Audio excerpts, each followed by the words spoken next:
Hey everybody, welcome back to the channel.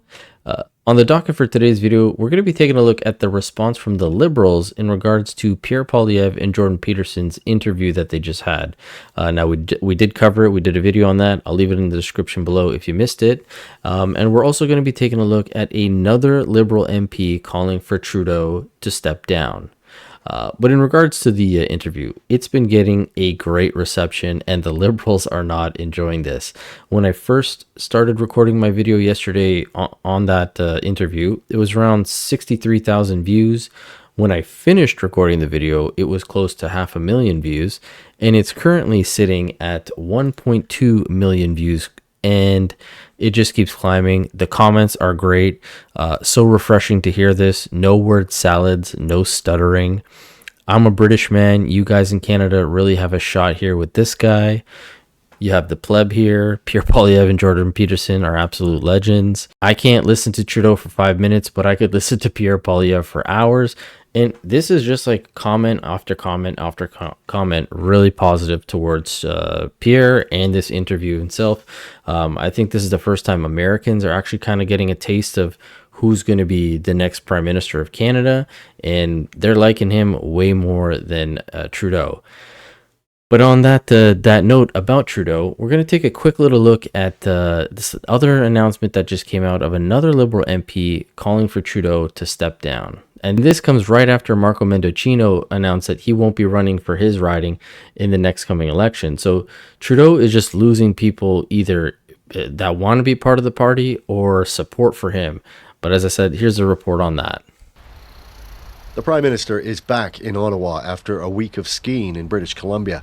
On Friday, he emerged briefly to sign a book of condolences for former President Jimmy Carter at the U.S. Embassy. But he still said nothing about his own future. It's been a long time since Freeland stepped down. It's been a long time since Donald Trump's been elected. It's been a long time since that tweet about the 25% tariffs. The Prime Minister has been exceedingly quiet. Merry Christmas, everyone. Will you stay or will you go, sir? Last seen in Ottawa at his office before the holidays, as the chorus of Liberals concerned about the party's fate continues to grow. Winnipeg MP Ben Carr is the latest to call for the PM to go. Former Cabinet Minister Marco Mendocino has announced he won't be running again. In a letter explaining his decision, he thanked a number of people, but as with some other departing Liberals, Justin Trudeau wasn't one of them. Some in Mendocino's writing weren't shocked to see him go. I think it's just a broader sense that even Trudeau's own cabinet doesn't really have confidence in him anymore. And so, I suppose there's a general exodus of the Liberal MPs who are saying they don't have confidence in him. On Friday, the caucus chair of the Liberal Party held a virtual meeting with her regional counterparts to discuss the party's future. The Atlantic, Quebec and Ontario caucuses, which together represent the great majority of Liberal MPs, have already said they want Trudeau to go. Hopefully comes out as a very respectful message to the leader that it is time for the party to be pragmatic and for him to step down. When you're told that change is coming and that you're being listened to, and then the change doesn't come and it doesn't appear that you were listened to, and then at the same time, Canadians are sending you a message through polls that they're not happy with you, and yet no change happens. Trudeau said before Christmas that he'd consider his future over the break, but if he's taken a decision, he's clearly not ready to communicate it yet. He's staying away from cameras and he has no public events planned tomorrow. And Evan, there's some new polling today. What does it say? That's right. Angus Reid has some new numbers out today that show further erosion, both in vote intention for the Liberal Party and in approval for Justin Trudeau. And it also suggests that of the people considered front runners to replace him, it's Freeland and not Mark Carney who currently has the greatest potential to bring those disenchanted voters back into the Liberal fold. Now, I do find it interesting that they're saying the front runner for the Liberal Party would be Freeland. Ever since the resignation letter back in December, she's kind of been painted as this victim, which I think takes all accountability away from her poor decision making and what she's put the country through, as well as Justin Trudeau. Now, Justin did take advantage of her. He was throwing her under the bus for sure, but she helped with that. She put herself in these positions. She could have spoken up earlier and did something. The CBC's This Hour that has 22 minutes also just put out a little skit with Justin and Freeland, where again, it kind of makes it seem like she was a victim. A lot of the comments don't support that. But if we go back to the announcement with Ben Carr, it's very interesting that now he's putting out this letter saying that Trudeau needs to step down. Because if we look at his riding, Winnipeg South Centre, it's poised to not be his anymore. It's looking like it's going to be going conservative. And this is the sad truth that we keep seeing. These liberals trickling in every once in a while saying, oh yeah, Trudeau needs to step down. I wrote him a letter, this and that. It's because they're all going to be losing their ridings. But as I mentioned earlier in the video, it seems like there's a lot of meltdowns from the Liberal members with Pierre's interview with Jordan, and Ikra Khalid is one of them. She wrote, "Did Russia fund the recent Pierre Poilievre interview? I guess he will never know because he refuses to get his security clearance."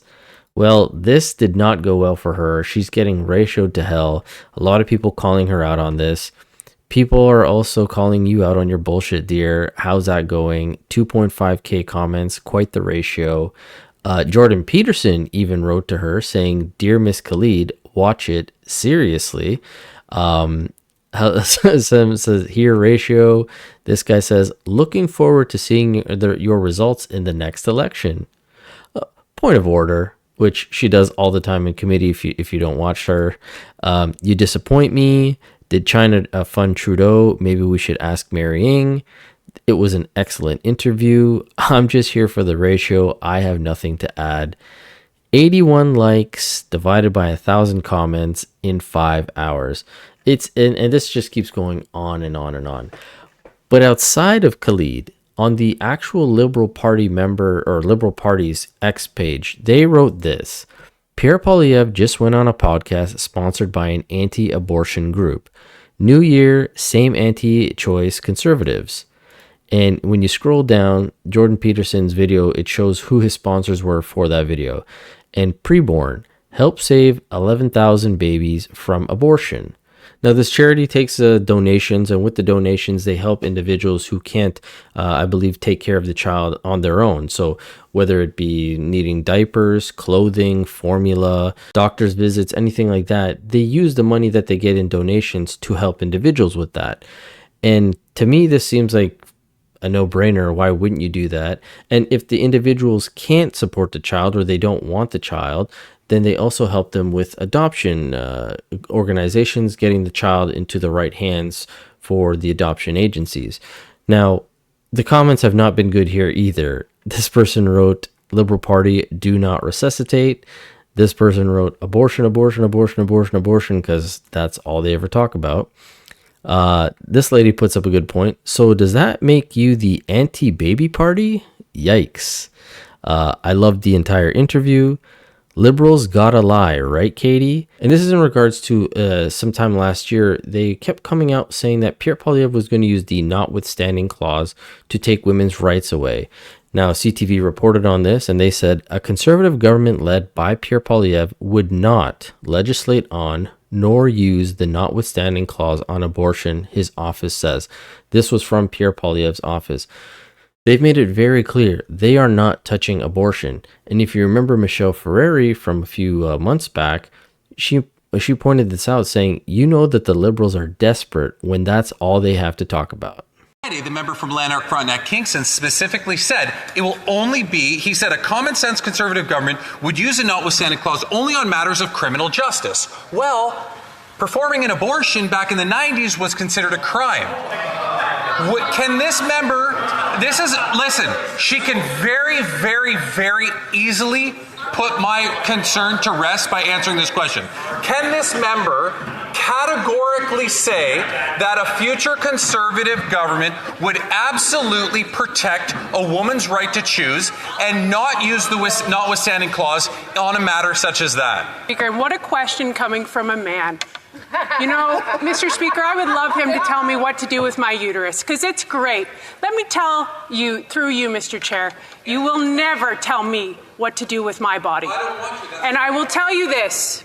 You know the Liberals are losing real bad when they bring up abortion. We will never bring this up. And to that member opposite, if you're going to get up and talk about my reproductive rights, you better put a woman up and stop mansplaining to me. You can't. And funny enough, if you look at the trending it on Twitter here or on X, it's Canada's next prime minister, because a lot of people saw that interview. A lot of Americans liked it. A lot of Canadians liked it. The comments continued. Really, all you got out of this was a faux outrage over who sponsors the person doing the interview. Be right back. Going to find you a couch to faint on and some pearls to clutch. This guy goes, guilt by association is a logical fallacy. Then again, you guys are in the middle of so many ethics scandals, you probably had your D-listers write this.